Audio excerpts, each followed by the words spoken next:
Good morning and welcome back to PhotoJoseph's Photo Moment, the Q&A portion of the show. We've been talking about the SD card reader with iOS 12 and importing into Lightroom CC or Lightroom Mobile and how it has improved ever so slightly. Still not as far as we'd like it to be, but it has gotten a little bit better. If you have no idea what I'm talking about because you haven't watched the main video, click on here, watch the main video first, and then come back for the Q&A. There are some questions in the Q&A. I will do my best to answer. Let's see here, starting off with Ed Visner says, the other day you asked a question about editing raw files, wasn't clear. Oh, right. Okay, so I saw that down here. There we go. Let's hit Ed's question. Wanted to know, when editing in Lightroom, it has an option to right-click and edit in PS. Oh, right. Okay. And edit in Photoshop. You can use all the tools, etc., then hit save, and it opens back into Lightroom. No settings to change. How does it impact the file? Okay, so that will create a PSD file. I'm going to verify. We're going to do it right now. So here's my photo. Let's say I'm in Lightroom right now. This is a raw file. Let's just verify that. And where are we? Here we go. It is in fact a raw file. There we go. So I'll do some changes in here just because let's say I've done some changes in here. Whatever we'll just do. I don't know. Just doesn't matter. Let's crank the contrast. Actually, exposure was just fine, wasn't it? Let's do that. We'll do a little bit of that. I'm just trying to make it different. Okay, fine.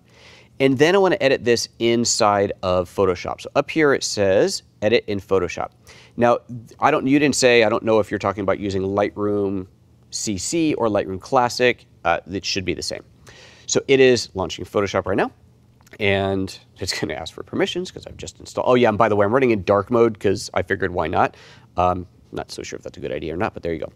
Okay, so let's just put some text on here so we know for sure that we are, in fact, working with the new version. Look at that text. That is beautiful. Look at that thing of beauty. And you can tell how often I use Photoshop these days. Let's just make that nice and easy to see. Excellent. Okay. So there's that. I'm just going to hit save, Command S on here. We can see here, there we go. It has saved it as a TIFF file. That TIFF file is, let's see here, if we look at the type, no, it's not type. Image mode.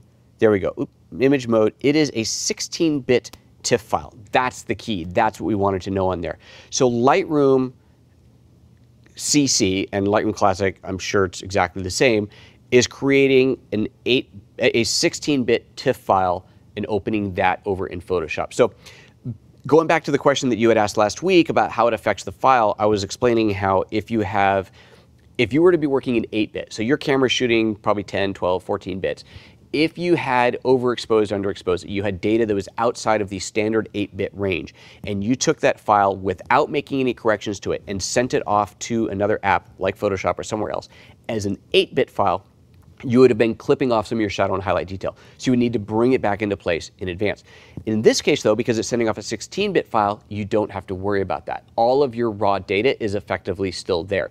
You're losing the raw translation of things like white balance, but as far as your actual data in the highlights and shadows, because you are operating in a 16-bit space, that data is still there. So hopefully that now answers your questions properly. Excellent. All right, let's see here what else is going on in the chat. Sean talking about behind the scenes. What are you doing? What kind of behind the scenes are you doing, Sean? You making plans without me? Oh, Sean wants to come to India. Dude, Sean, I'm telling you, man, you can come. Pony up, but you can come. Ed says, now look into Lightroom after saving Photoshop. The photo should be there ready to edit. Yeah, sure, let's do that. So let's go ahead and finish the process. So I already hit save. I'm going to close that. We'll go back into Lightroom CC. And is it going to add it to the same? Yep, there it is. It even adds it as a little stack. I open up the stack. There it is. And there's the two photos. Now, here's an interesting question because I never do this. So in here, it's showing up as a TIFF file. Yes, it is. I am going to, now TIFF can be layered. So I am going to, did I close it in Photoshop? I did close it. So I'm going to go back into here and I'm going to edit in Photoshop again without making any other changes in Lightroom. And yes, in fact, we do still have our layered file. So that's key. That's something I wanted to check. So I hit save.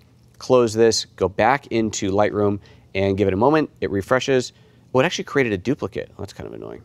Well, now you have even more copies of that TIFF file. That could end up taking up a lot of space quickly. Now, if I was to go in here and make a change, let's say I went in here and I went, I want to change my exposure, and now I do the edit. I just hit Command D that time to do the edit. It should be opening a flattened file. And yes, it has. That's verified here. You see it's a flattened file. The text is flattened into it, which makes sense because at that point you have made a change in Lightroom to everything, so it had to flatten that to do that work. So if you're going to go back and forth, other than the fact that it's duplicating the file, kind of annoying. But I suppose, you know, it's versioning. It's like automatic versioning. You can always obviously go in there and delete the older ones. That's great. As long as you don't touch it in Lightroom, you're going to have access to all the layers. But if you do make a change in Lightroom, you're going to lose access to those layers. So good to know. Okay.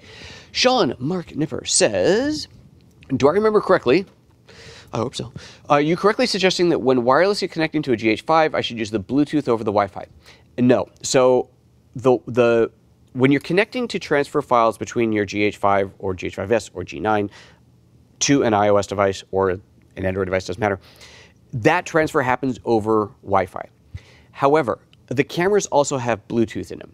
If you establish a Bluetooth connection, then that Bluetooth connection can be used for GPS logging, geotagging. It could also be used to trigger the camera. You don't get the full control. You can't see through the viewfinder, but you can trigger the camera from your phone. And that Bluetooth connection is ideally persistent. Obviously, Bluetooth isn't perfect. It falls apart sometimes, but ideally it's persistent.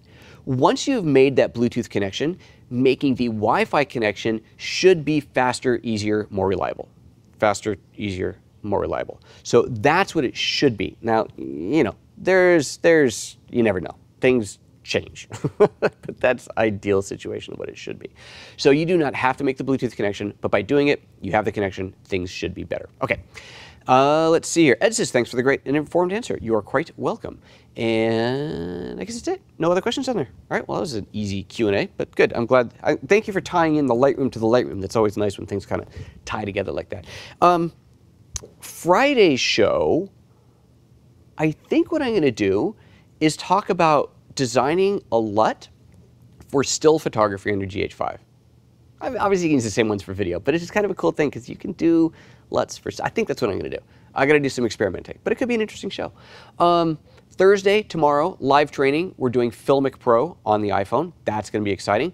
And there's just tons of stuff going on. And then remember, next week, next week I'm going to be down at Vid Summit down in LA, so we're not going to have a show every day. I'll update you on the schedule on that later. The following week I'm in Boston, the following week I'm in New York. So a lot of travel going on. PhotoJoseph.com/events to see all the things that you can register for. If you want to go to that New York photo walk on the Friday evening of Photo Plus Expo, make sure you sign up now because spots are filling up quickly. Like I said, I haven't told anybody about it yet. It was just on my Facebook page. Half the seats are already gone. So that is Friday, Photo Plus Expo. You'll find it on my Facebook page or at PhotoJoseph.com/events. Okay, that's it. I'm out of here. See you next time. Bye-bye.